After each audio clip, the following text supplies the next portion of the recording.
Bienvenue sur Paracels, le podcast des médecines et thérapies du vivant. Je m'appelle Marie Moati-Cohen, je suis pharmacienne biologiste et naturopathe. Mon parcours m'a offert de rencontrer des personnes extraordinaires, des médecins et des thérapeutes à qui je souhaite rendre hommage et vous les faire rencontrer par l'intermédiaire de ce podcast. Vous pourrez retrouver le podcast Paracels sur toutes les plateformes comme Spotify, Apple Podcasts, Deezer, mais aussi sur la chaîne YouTube Podcast Paracels. Suivez-moi sur Instagram et n'hésitez pas à mettre un commentaire et un avis positif pour me soutenir. Alors c'est parti, je vous emmène avec moi dans cette aventure. Bienvenue sur le podcast Paracels.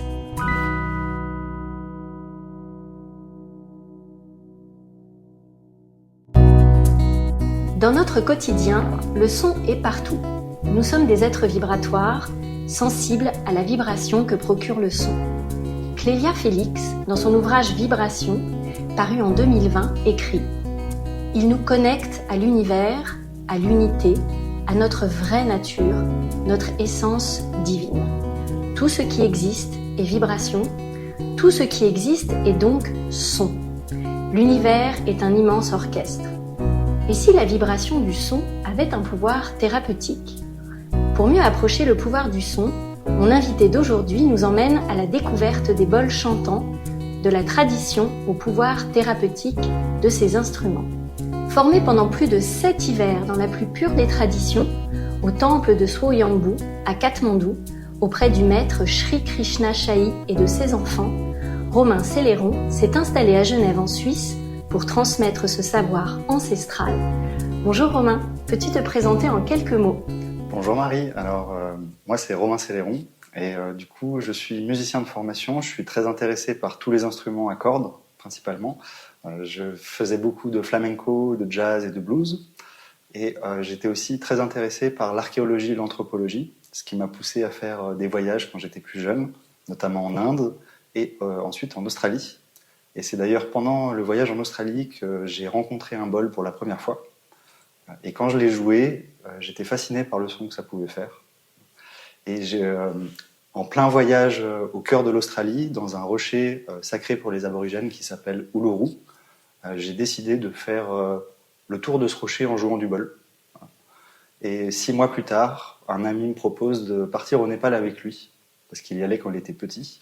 Et du coup, il m'a dit « Tu verras, c'est sympa », mais je ne savais pas du tout à quoi m'attendre. Je partais pour les vacances. Et c'est là que toute l'histoire va commencer. D'accord, donc en fait, tu as rencontré les bols avant ton maître qui t'a enseigné. C'était pas au Népal où tu as rencontré pour la première fois les bols, si je comprends. Exactement, mais j'avais aucune idée de ce qu'était cet instrument de... D'accord, ok. Et avant que tu nous racontes cette magnifique rencontre qui a marqué ta vie, j'imagine, est-ce que tu pourrais nous expliquer tout de suite pourquoi on dit bol chantant et pas bol tibétain, parce qu'on entend souvent ce terme, et je sais que pour toi c'est important qu'on parle de bol chantant. Oui, alors effectivement, c'est un petit peu un abus de langage. Il faut savoir que c'est un objet qui était déjà là avant que le Tibet soit en place, avant même que le Népal existe. Et en fait, c'est les premiers peuples de l'Himalaya qui ont inventé l'objet, qui sont à la base les chamans Bön de Mongolie, qui ont migré, qui ont peuplé toute la région de l'Himalaya. Et en fait, le bouddhisme qui est arrivé bien plus tard, en fait, quand il s'est installé dans les montagnes, notamment dans l'actuel Tibet, qui est d'ailleurs la Chine, maintenant, malheureusement, et du coup, en fait, ces gens ont persécuté tous ces gens qui avaient des croyances différentes, parce qu'il faut savoir que le bouddhisme, même si à la base c'est une philosophie, en fait, c'est devenu petit à petit une religion. Voilà. Et D'accord. Du coup, voilà, on n'accepte pas trop les gens qui ont des croyances différentes. Il faut savoir que le Tibet, ça s'appelait le royaume interdit, et ils plantaient des têtes sur des pics aux frontières pour empêcher les gens de venir. Sympathique. Voilà. Et du coup, le bol, en fait, est à la base issu du chamanisme, et ça s'est teinté de bouddhisme par le temps. Et D'accord. maintenant, c'est devenu un petit peu aussi quelque chose qui est très en vogue dans les monastères, parce qu'en fait, ils ont des petites boutiques où ils vendent soi-disant des bols tibétains de l'Himalaya. Mais il faut savoir que tous les moines, en fait, ne peuvent pas aller au Tibet. Ils sont obligés d'aller à Dharamsala depuis l'invasion de la Chine. Donc Dharamsala qui est en Inde. Et en fait, du coup, ils vont chercher ces soi-disant bols tibétains, en fait, fabriqués en Inde. D'accord, voilà. Ok. Et en soi, Voilà, maintenant, les bols tibétains, ça a une connotation un peu méditative parce qu'on pense à des moines qui méditent sur une montagne. Sauf qu'il faut savoir qu'il y a beaucoup de fermiers aussi au Tibet. Voilà, il n'y a pas que des moines et pas tous les moines méditent. Voilà. Donc il y a un petit côté business aussi derrière tout ça, malheureusement. Oui, bien sûr. Et il faut savoir qu'à la base, en sanskrit, on n'appelle pas ça le bol chantant, on appelle ça le bol qui résonne. Voilà. Chantant, c'est un concept musical qui est quelque chose de récent. D'accord. C'est plus chantant à l'oreille. Mais du coup, pour vraiment comprendre le concept du bol dans sa globalité, faut comprendre que c'est avant tout quelque chose qui résonne de l'ordre de la vibration, qui diffère notamment justement des sons, parce que toutes les vibrations ne sont pas des sons. D'accord. Il faut savoir que le son, c'est un phénomène qui est auditif, hein, et donc du coup, il y a des vibrations qui ne peuvent pas être perçues par le spectre de l'audition, et donc ça reste des vibrations à proprement dit. Ok, c'est un petit peu comme les couleurs. Il y a le spectre du visible, et puis tous les spectres d'infrarouge, ultraviolet. Ok, donc des vibrations, en quelque sorte, alors on va en parler plus tard, mais que par exemple notre corps ressent, mais que notre oreille ne pourrait pas percevoir. Exactement. C'est ça. D'accord. Et ce qui explique aussi qu'il y a des personnes qui peuvent être sourdes, qui ne vont pas du tout pouvoir entendre des sons, comme par exemple avec ma guitare ou avec un piano, alors qu'il y a certaines fréquences qui sont donc des vibrations, qui ne sont pas sonores et qu'ils vont pouvoir ressentir aussi même à plusieurs mètres de distance. Ok, c'est incroyable. Et donc maintenant qu'on a bien posé les bases du bon champ lexical au plan des bols, j'aimerais vraiment que tu nous racontes cette rencontre avec ton maître, Sri Krishna Shai. J'espère que je n'écorche pas son nom. Et comment cette rencontre a bouleversé ta vie, quoi, c'est ça. C'est ça. Alors je suis parti avec un ami et en fait un soir on partait pour visiter, en fin de journée, on partait pour visiter le temple qui surplombe la vallée de Katmandou, qui s'appelle Swayambhu, qui est en fait le plus vieux temple de la vallée. Et en fait autour de ce temple il y a des petites maisons, il y a des petites communautés qui habitent. Et en fait le soir, normalement à l'époque, on ne pouvait pas rester à partir d'une certaine heure. Les touristes devaient descendre du temple et partir. Et à ce moment-là, j'entends un groupe de jeunes Népalais, justement, qui jouaient de la guitare, notamment les Doors. Et j'ai pas pu m'empêcher, vu que j'avais ma guitare avec moi, de les rejoindre. Et on a décidé on est très vite devenus amis, on a commencé à jouer ensemble, on a décidé de monter un groupe. Et à force de répéter tous les jours, ils ont remarqué que j'avais aussi un intérêt pour les bols, parce qu'il y avait toujours des petits bols qui traînaient par-ci, par-là. Et dès que je posais la guitare, je ne pouvais pas m'empêcher de m'amuser avec. Et il y a un jour, le chanteur et la chanteuse du groupe, qui sont frères et sœurs, m'ont dit « il faudrait que tu rencontres notre père qui est maître de bol chantant ». D'accord. Et donc moi, maître, c'est aussi quelque chose qui m'hérisse un petit peu les poils, parce que maintenant, il y en a à tous les coins de rue. Et donc j'ai pas sauté à pieds joints dedans juste parce qu'ils m'ont dit ça et parce que je les appréciais beaucoup. Et je me suis renseigné auprès des acteurs du bol chantant, que ce soit des gens qui en fabriquaient, des gens qui en exportaient, des gens qui en vendaient. Et puis j'ai fait des recherches sur Internet. Et en fait, je me suis rendu compte que ce monsieur, en fait, c'est la personne qui a permis de démocratiser cette pratique à la fin des années 60 et qui a permis qu'on retrouve le bol un peu partout à l'heure actuelle, qui a formé tous les grands noms du domaine et malheureusement qui nous a donné autant le meilleur comme le pire, parce que maintenant on retrouve du bol même dans des séries comme Walking Dead, là où il y a des zombies. Voilà. D'accord. Voilà. Et donc comment s'est faite cette rencontre? Comment ça s'est passé, ce premier contact avec Sri? Alors c'est quelqu'un qui était extraordinaire, parce qu'il a vraiment la main sur le cœur, il est toujours en train de s'occuper des autres. Et quand je l'ai rencontré, en fait, il m'a fait expérimenter une thérapie au bol. Et en fait, je suis resté scotché au sol. Je pouvais pas bouger alors qu'il y avait que du son et de la vibration. Et en tant que musicien, c'est quelque chose qui me perturbait énormément. Et j'ai voulu absolument découvrir plus, en savoir un peu plus. Et du coup, j'ai demandé aux enfants s'ils étaient intéressés de faire un peu des cours avec moi, parce que j'avais un peu peur d'y être tout seul. J'étais quand même un peu jeune à l'époque. Donc ses propres enfants. Tu as demandé aux enfants de Sri de t'accompagner pour être enseignés par leur père. C'est ça, parce qu'eux, ils en avaient un peu ras-le-bol de tout ça.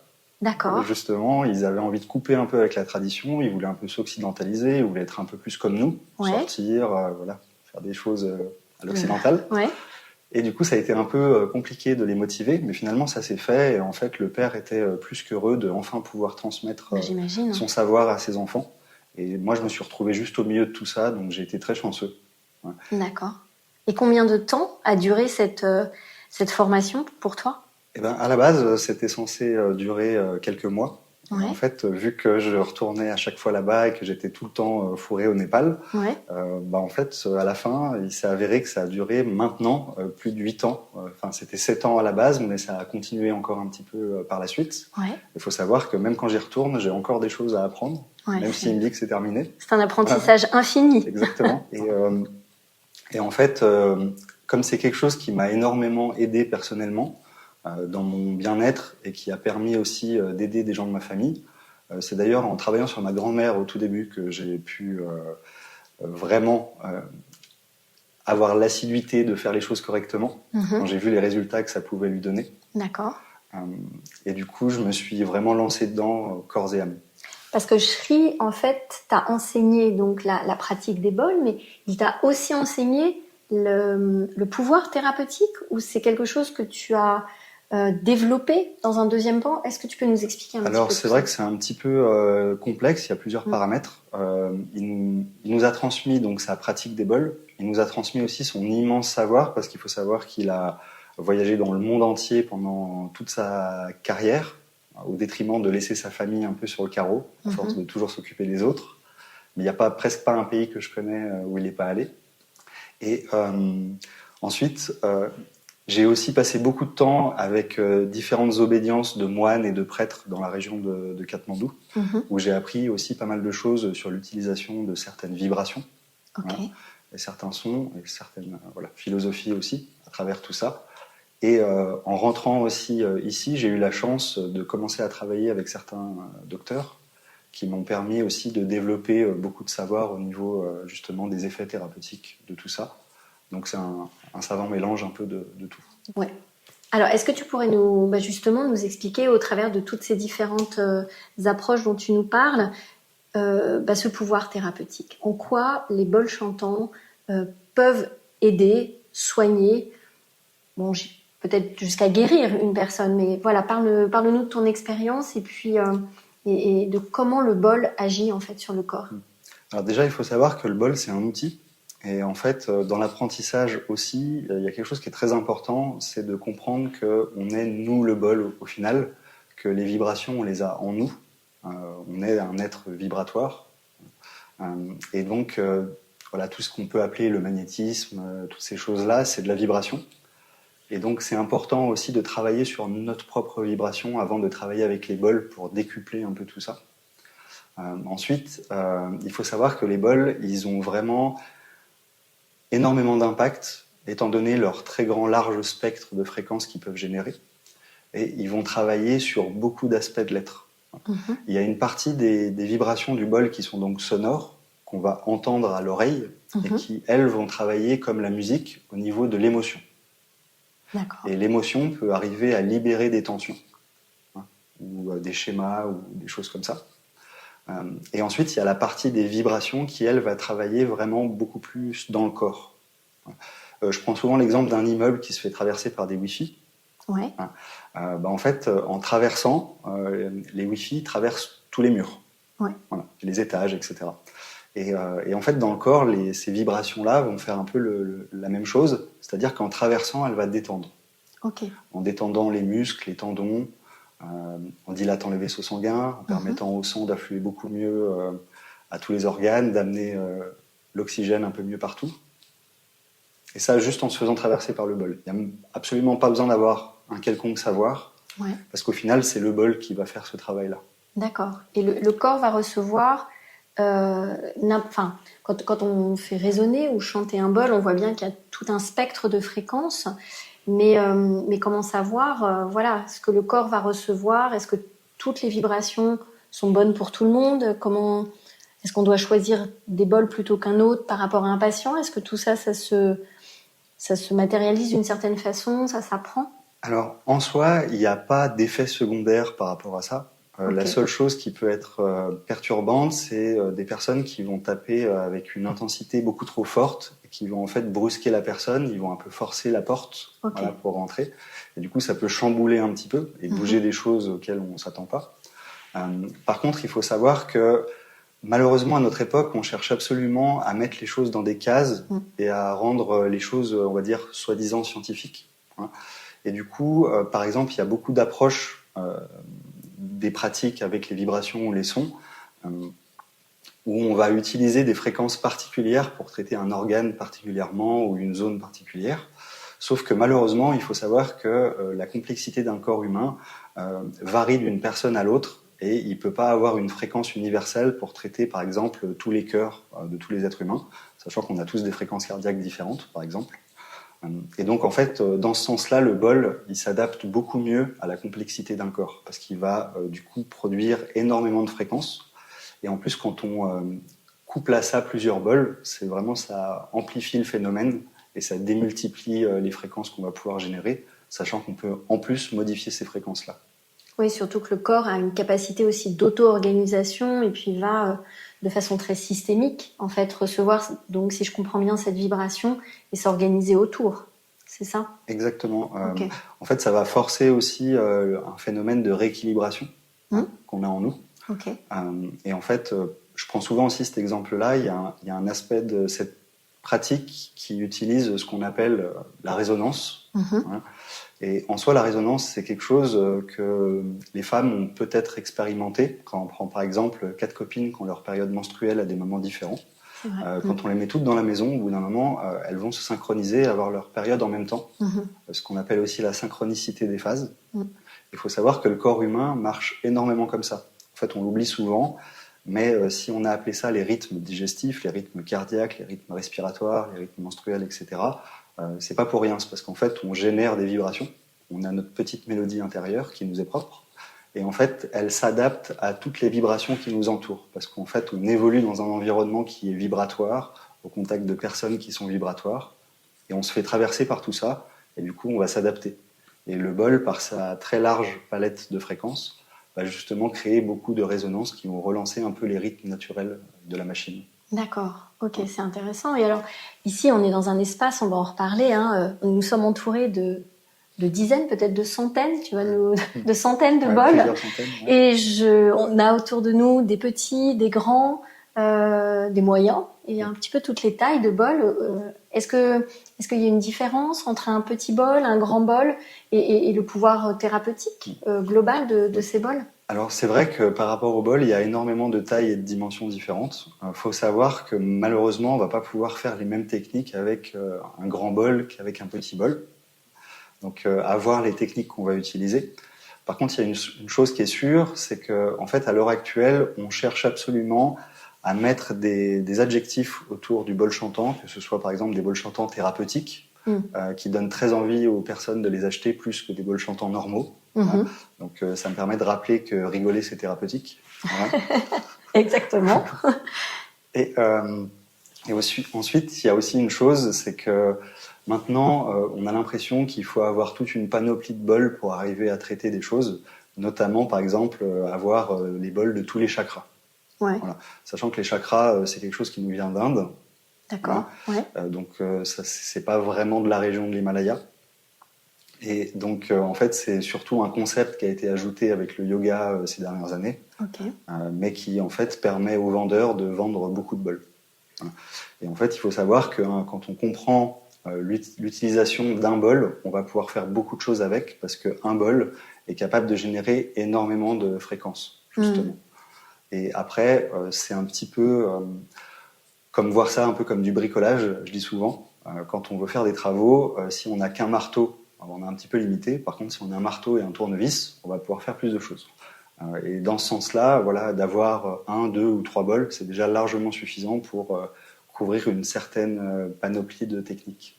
Non, mais c'est chouette que tu précises ça, parce que je pense que pour nos auditeurs, s'ils ont le sentiment pour entrer dans le monde des bols, il faut tout de suite avoir déployé un nombre de bols important.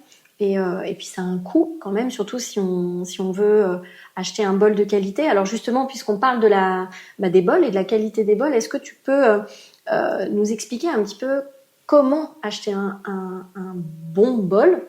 Parce qu'on en trouve un peu partout. Enfin, il suffit d'aller dans des boutiques un peu new age. Enfin, moi, j'ai même sur des marchés, on en trouve. Explique-nous, voilà, et explique à nos auditeurs comment faire pour pas se faire avoir, en fait. Alors, il y a 2-3 petites astuces. La première, c'est comme je disais tout à l'heure, dès qu'il y a un adjectif qui traîne, vous pouvez être sûr qu'on va jouer sur le côté émotionnel pour vous donner envie de consommer. Hein. T'as des exemples?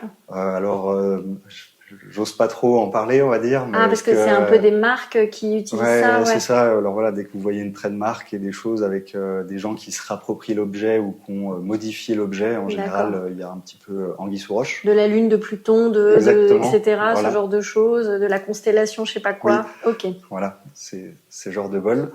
Et il faut savoir que personnellement, je reçois à peu près chaque semaine des mails de compagnies indiennes, américaines et allemandes pour devenir des fournisseurs de ton centre. De mon centre. Ah ouais, ok. Donc en fait, j'ai même pas besoin forcément, si j'avais envie de faire de l'argent, de me déplacer au Népal pour aller trouver ces bols. Ah, business is business, hein, comme on dit. Hein.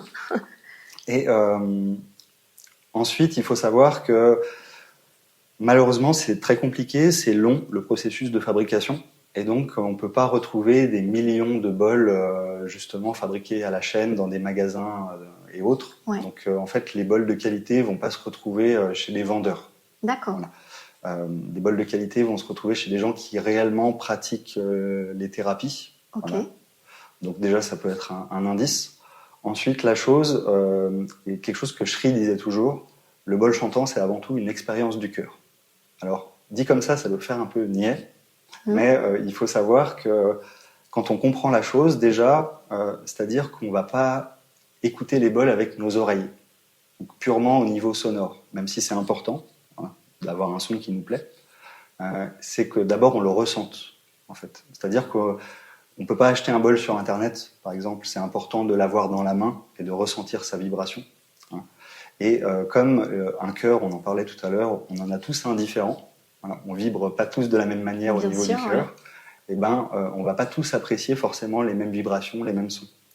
Donc du coup, la meilleure manière pour choisir des bols, c'est vraiment de se boucher les oreilles et pas écouter ce qu'on nous raconte, de fermer les yeux pour pas être attiré par justement le côté esthétique, même si c'est aussi important pour apprécier l'objet qu'on utilise, mais surtout de le ressentir. D'accord. Ouais.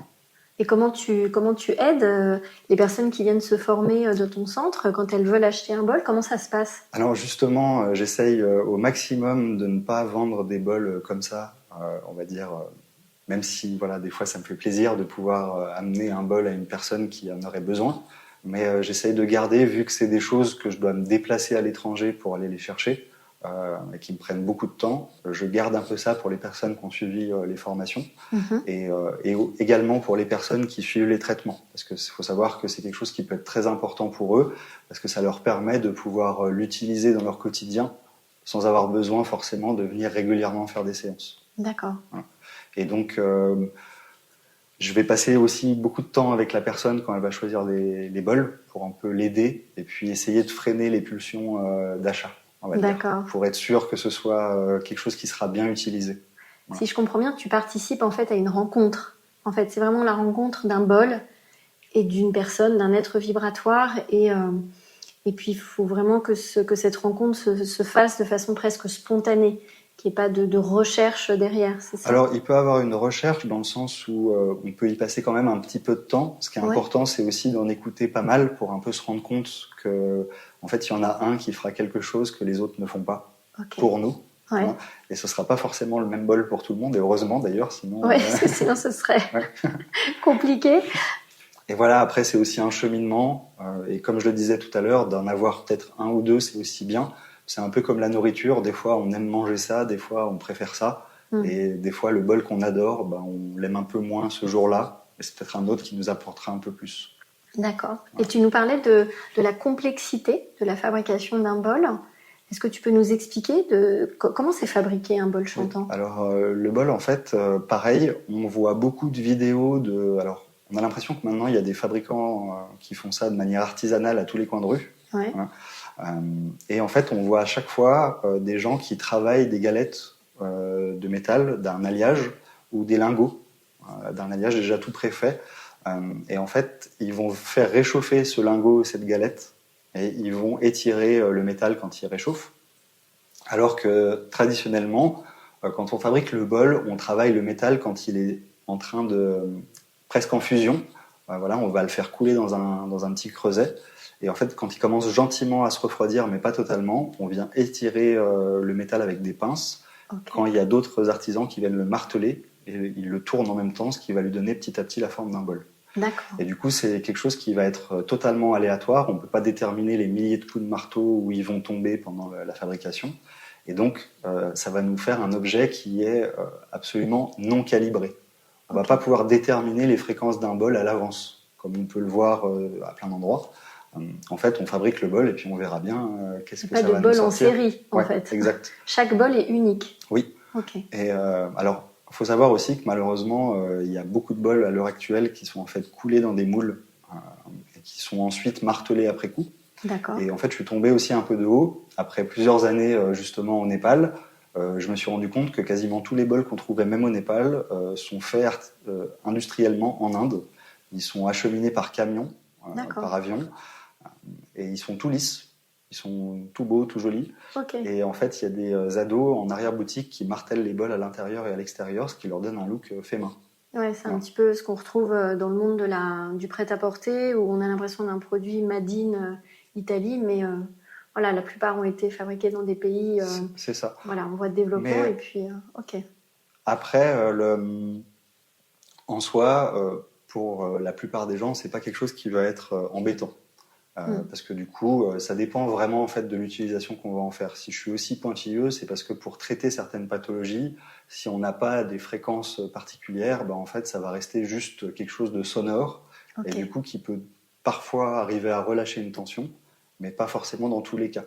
Voilà. D'accord. Donc moi, ce que je conseille le plus souvent, c'est d'attendre peut-être d'avoir quelques connaissances concrètes par rapport à la pratique. Pour vraiment pouvoir ressentir les bols d'une manière plus thérapeutique et pouvoir choisir en conscience. D'accord. J'aimerais que tu nous parles en fait de la thérapie par les bols chantants, car tu proposes des soins à ton centre. Quelles sont les applications de cette thérapie et quelles sont les collaborations, je sais, avec le monde médical que tu as pu développer? Alors effectivement, comme j'ai travaillé dans un centre de bien-être au tout début à Genève, ça m'a permis d'étendre mon champ d'action auprès de plusieurs personnes qui étaient déjà professionnelles dans différentes disciplines, professionnels de la santé, de la thérapie. Et du coup, j'ai pu avoir pas mal de retours justement en fonction de leurs différentes pratiques, qui m'a énormément amené.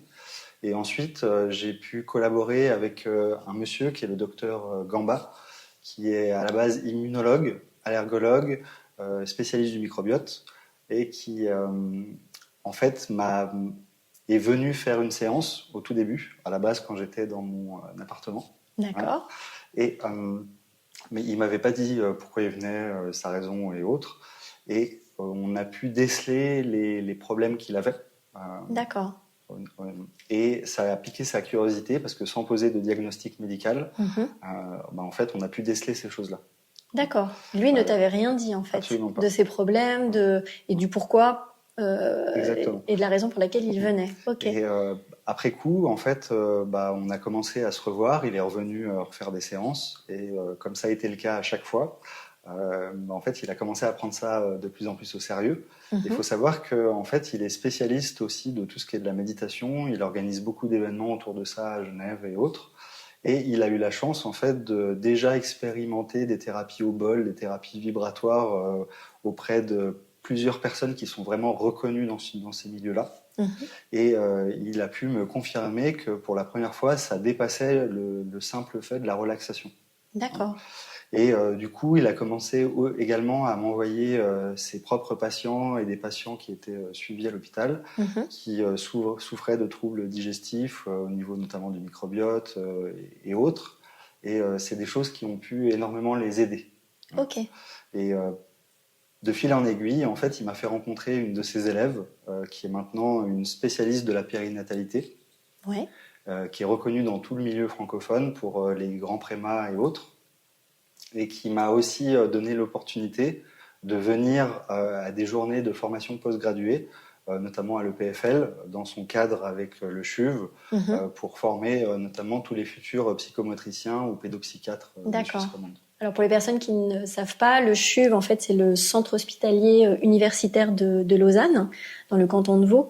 Et le PFL est une école d'ingénieurs qui travaille en étroite collaboration, notamment dans les domaines de la biologie, avec le monde médical. C'est bien ça. Exactement. Et ça leur a permis de découvrir cet outil qu'est le bol chantant, de pouvoir l'expérimenter, et justement d'amener des connaissances un peu autres que ce qu'ils en avaient par rapport aux vibrations, etc. Moi, ça me fait plaisir que tu nous parles de ça, parce que moi qui viens du monde de la médecine conventionnelle et qui aujourd'hui travaille en tant que naturopathe, c'est toujours merveilleux de voir que les médecines arrivent à se coordonner en synergie dans l'intérêt des patients. Et ça, je trouve que c'est en tous les cas ce qu'il y a de plus beau pour moi en termes de thérapie et de soins. Alors j'ai eu comme information que des enfants prématurés, donc dans les services de néonatologie à l'hôpital, les soignants utilisaient les bols chantants pour soigner ces enfants. Est-ce que cette information est exacte, Romain ? En fait, ils ont remarqué que du coup, les grands prémas, avec l'âge, ils développaient des troubles émotionnels, justement, dus à cette prématurité. Et en fait, ils travaillaient déjà de plusieurs manières avec la vibration et certains sons. En fait, le bébé va bénéficier par le biais des résonances des bols Alors, pas forcément des bols, ils utilisent, ils utilisaient plutôt, par exemple, une table en bois avec des cordes en dessous, ce qui permettait, comme des cordes de basse, qui permettent d'avoir une vibration assez conséquente, de passer dans la table, et en fait, ils vont faire coucher les personnes dessus. D'accord. Et voilà, il y a plusieurs choses. Ils sont très en train de développer justement des choses autour de tout ça. On sait que les petits prémas, on essaie au maximum, parce qu'ils doivent parfois être mis en couveuse, mais d'être le plus vite possible en peau à peau, pour continuer à écouter les sons qu'ils avaient in utero. Tu as pu expérimenter, toi, ou eu des retours des personnes que tu as formées par rapport à ces petits prématurés ? Alors, moi, personnellement, j'ai eu des personnes prématurées en soins, mais qui n'avaient rien à voir avec les collaborations là en question. Là, c'était vraiment des approches pour leur amener des outils différents, justement, et des compréhensions par rapport à ces vibrations. Et je reviens à la première collaboration dont tu nous as parlé, parce que tu as piqué ma curiosité, moi, en tant que biologiste et naturopathe, concernant le microbiote. Donc, ça veut dire que nos bactéries, celles qui participent à notre flore intestinale, seraient sensibles aux vibrations des bols. Les bactéries, c'est des êtres vivants. Mais bien sûr. Du coup, ils vibrent. Elles vibrent aussi. Et du coup, elles sont très impactées par ça. Après, il faut savoir aussi que toutes les vibrations, que ce soit sonores ou vibratoires, quand elles arrivent dans le corps, ça va se transformer en électricité aussi, en partie, qui va stimuler notamment beaucoup tout ce qui est les systèmes neurovégétatifs. Et comme dans le ventre, on a énormément de neurones, en fait, ça fait énormément travailler justement la digestion et toutes ces choses-là. Intéressant. Et j'ai appris que tu travaillais aussi avec des personnes en situation de handicap. Est-ce que tu pourrais nous expliquer en quoi les bols chantants peuvent les aider ? Alors oui, j'ai eu notamment des personnes qui s'occupent des personnes en situation de handicap qui sont venues assister à certaines choses que je proposais. Et en expérimentant pour eux, en fait, ils se sont rendus compte que c'est quelque chose qui pourrait énormément aider ces personnes en situation de handicap. Et de fil en aiguille, on a commencé à organiser des événements pour ces gens-là. Et on a eu énormément de retours, notamment, même si c'est quelque chose qui est assez compliqué d'appréhender. C'est pas forcément facile, on va dire, de travailler dans ces conditions-là, de travailler avec eux. Mais en fait, sur le long terme, on a pu remarquer que ça amenait beaucoup de calme. Et ça les faisait revenir sur eux-mêmes. Et c'est très marrant aussi de travailler un peu sur le long terme avec eux et de voir leur réaction quand ils reviennent, justement, par rapport aux premières fois. Ils sont déjà beaucoup plus calmes, ils savent ce qu'ils vont ressentir déjà. Et c'est marrant parce que voilà, les nouveaux qui n'étaient pas présents lors des premiers groupes, en fait, sont beaucoup plus agités, et ceux qui avaient déjà participé, en fait, vont arriver à canaliser les nouveaux. Okay. Alors que normalement, ils ont besoin d'accompagnateurs pour les canaliser. Et là, spontanément, au contact des bols, ils arrivent à retrouver un calme et une sérénité qu'ils n'avaient pas auparavant, c'est ça? Exactement. Et en plus de ça, le bol, comme c'est quelque chose qui dépasse la frontière de la langue, des religions et toutes ces choses-là. C'est universel, en quelque sorte. Exactement. Et puis c'est accessible pour tout le monde. Bien sûr, ouais. Et aussi, ça, pour beaucoup de gens, en fait, enfin, il n'y a pas besoin de parler. Il y a juste besoin de vraiment ressentir ce qui se passe. Ouais, le ressenti, c'est tellement, tellement important dans la thérapie, dans toutes les thérapies d'ailleurs. On parle aussi souvent, dans toutes les nouvelles thérapies, des approches qui peuvent aider les personnes qui souffrent de troubles de déficit et de l'attention, avec ou sans hyperactivité. Est-ce que toi, tu as une expérience dans ce domaine? Oui, alors j'ai des gens qui sont plus calés que moi dans ce domaine, qui ont pu suivre les cours que je donnais, qui ont pu mettre en pratique justement dans leur quotidien de suivi par rapport à ça. Et ils ont eu énormément de retours positifs par rapport à des enfants hyperactifs, justement. Et comme c'est quelque chose en fait qui nous calme, en fait, du coup, ça travaille énormément, notamment sur les rythmes cardiaques, voilà. Et donc aussi la circulation sanguine et lymphatique. Et donc ça va énormément travailler sur l'apaisement de certaines choses. Ouais, c'est intéressant, c'est vraiment une mise en coordination, une harmonisation des rythmes en fait du corps, si je comprends bien. C'est ça, et ça marche aussi pour les animaux hyperactifs. Alors justement, j'allais te poser la question, mais tu m'as fait la transition, c'est absolument parfait. Juste les animaux, moi je participe, en tant que naturopathe dans une association pour des femmes atteintes du cancer du sein. Et on travaille avec l'équithérapie, avec les chevaux. On sait que ce sont des êtres hypersensibles, comme souvent les animaux. Est-ce que tu peux nous en parler? Oui, alors moi j'adore travailler avec les animaux pour plusieurs raisons. Déjà, c'est parce qu'on peut pas leur dire tous les mots qui font rêver, comme chaman, alchimie, chakra, toutes ces choses-là. C'est soit ça marche pas. Oui, j'ai essayé de faire sonner un bol à la maison avec mes chats. Ils sont partis en courant, mais... C'était assez drôle. Leur justement, réaction. En fait, les animaux sont comme nous. Ils vont pas apprécier forcément les mêmes sons que nous on va apprécier. Puis il y a surtout aussi une manière un peu de s'y prendre, parce que ils sont très sensibles à toutes ces fréquences, beaucoup plus que nous. Et c'est très marrant en fait de voir leur réaction, justement, parce qu'il y a par exemple des animaux qui vont se coucher sur le dos alors que normalement ils courent partout. Et il n'y a pas plus tard que hier, j'ai justement une dame qui est venue assister au cours, qui en fait a son cheval qui a un œdème au niveau du cœur. Et elle était à 2 doigts de l'euthanasier, malheureusement. D'accord. Et en fait, en lui faisant du bol juste dans le box à côté, de certaines manières, je lui ai donné 2-3 petits tips pour qu'elle arrive à mettre en application d'autres choses. Et en fait, au bout de 2 jours, en fait, son œdème a diminué. Du coup, la jambe qui était très gonflée a diminué aussi. Incroyable. Justement, en fait, ça régule beaucoup le rythme cardiaque, ça permet de détendre tout ce qui est tissu. Tu nous parlais aussi de la circulation sanguine, donc aussi tout ce qui est œdème, circulation lymphatique, je suppose. D'accord. Est-ce que tu pourrais nous expliquer qui peut se former au bol chantant? Est-ce que c'est une formation réservée à des thérapeutes ou non? Alors, il faut avoir un don. C'est une blague. Absolument tout le monde. Si moi j'y arrive, ça veut dire que tout le monde peut y arriver, parce que j'ai pas de pouvoir magique. Donc c'est juste en forgeant qu'on devient forgeron. Il faut se donner les moyens. Et, bien évidemment, il y a des techniques qui sont plus complexes que d'autres, qui vont demander plus de temps d'apprentissage. Mais vraiment, tout le monde peut y arriver. D'accord. D'avoir déjà un background de thérapeute ou de travailler au niveau de la santé, ça va aider à comprendre certains mécanismes. Ça va aider aussi à avoir une vision, une meilleure vision, c'est-à-dire de l'individu, du corps, etc. Mais en soi, faut savoir que les anciens étaient ni musiciens, ni médecins, et ils ont quand même inventé l'objet et utilisé ça dans des régions très rudes.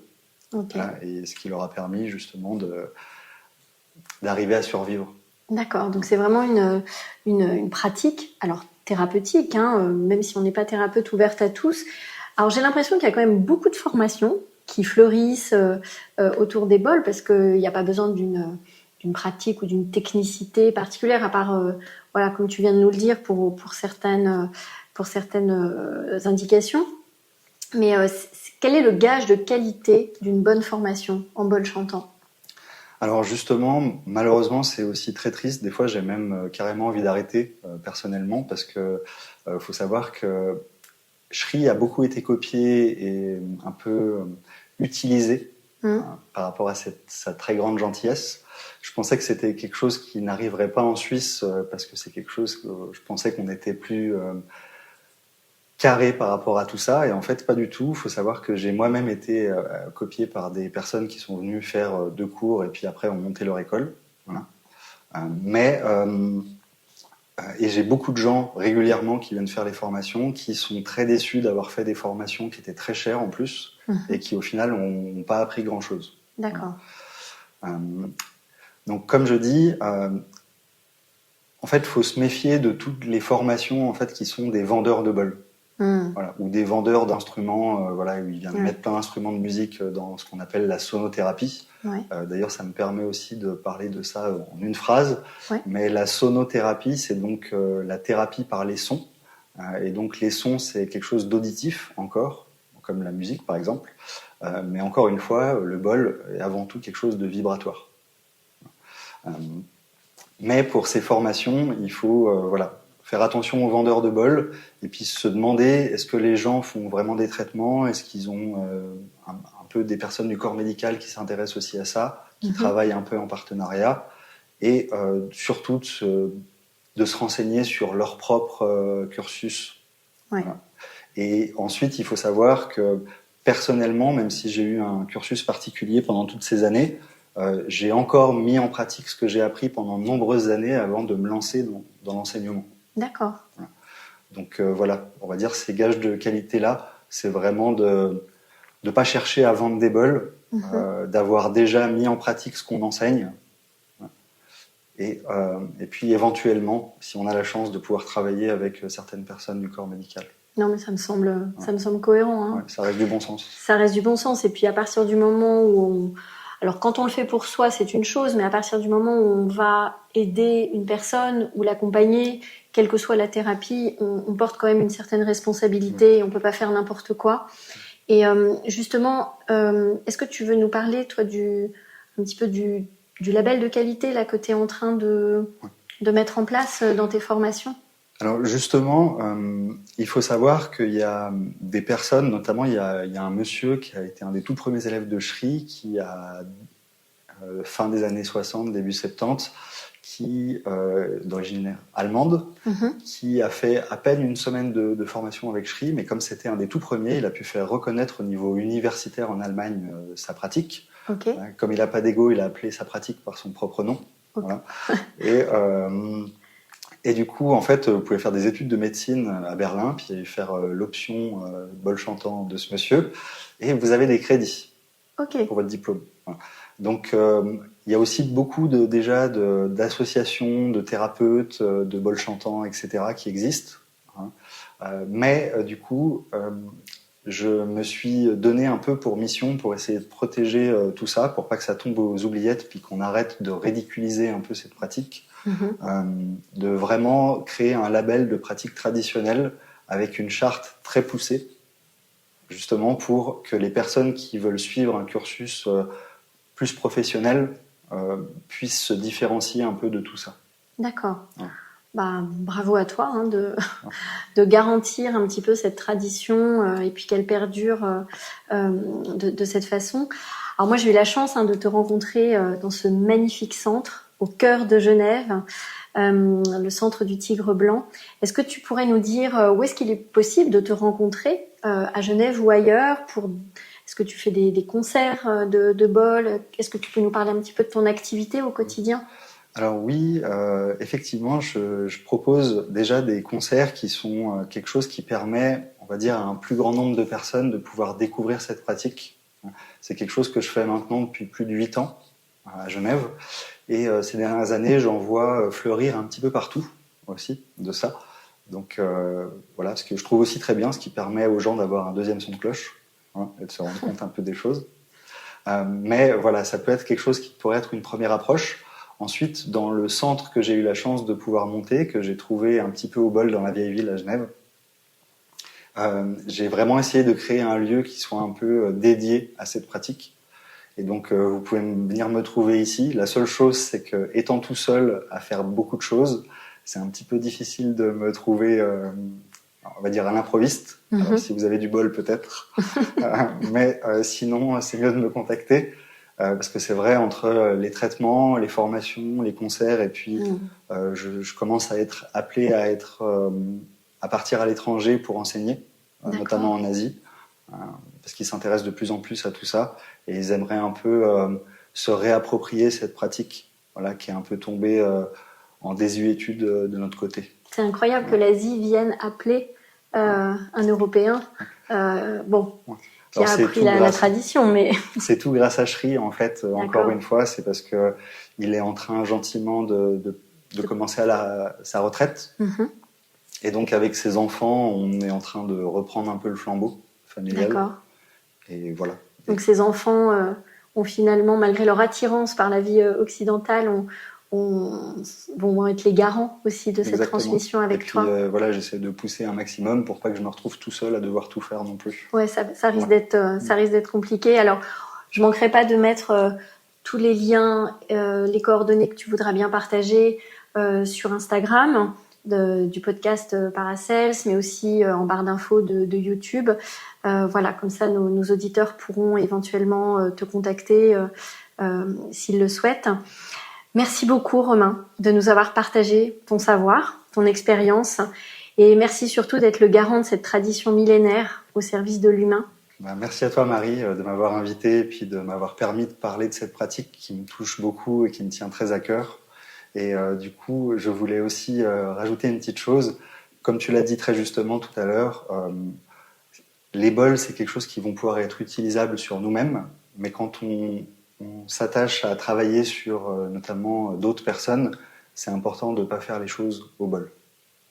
Et aussi, une autre chose qui me tient très à cœur, c'est que les anciens avaient énormément de savoir et que pour pouvoir transcender quelque chose, il faut connaître la racine. Et bien évidemment, quand les anciens ont fabriqué l'objet, il y a de ça très longtemps, ils ne l'ont pas mis dans un coin en se disant on va attendre le 21e siècle, qu'il y a quelqu'un qui nous explique comment ça marche. Je terminerai par cette citation de Paulo Coelho qui écrit dans Le Pèlerin de Compostelle « Tout est écrit dans les sons, le passé, le présent et le futur de l'homme ».